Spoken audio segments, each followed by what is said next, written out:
de jànk laa masuma xam góor waaye dama wan lor man j'ai 22 ans pare maa ngi nekk extérieur nekk fa étudiante di jàng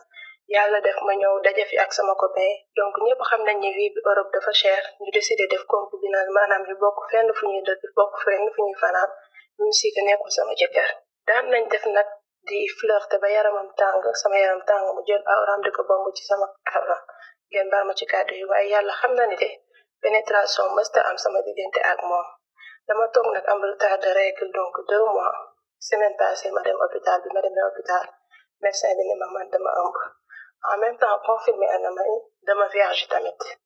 li ma expliqué nag ci situation bi mooy maanaam des fois liquide séminal bi mën na contenir ay spermatozoïdes donc jàpp na ni ëmb bi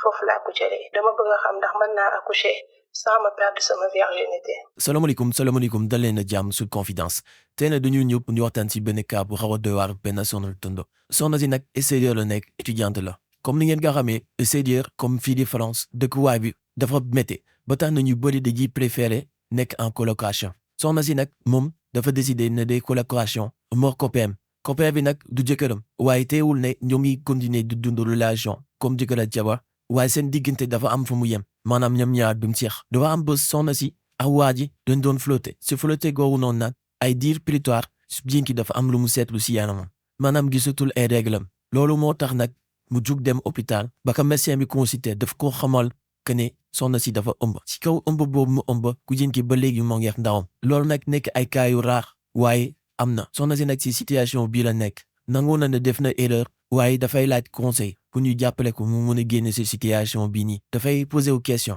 est-ce que su accoucher mën naa bañ a perdre virginité question boobu nag lay laaj ñu leen laaj seen xalaat ci mbir mi jox leen ko dans les commentaires bu leen fàttee abonné wu ne partager vidéo bi mun ngeen tamit dem seetaan suñu yeneen vidéo sur suñu chaîne sur ce ñuy wante ba beneen Sud Confidence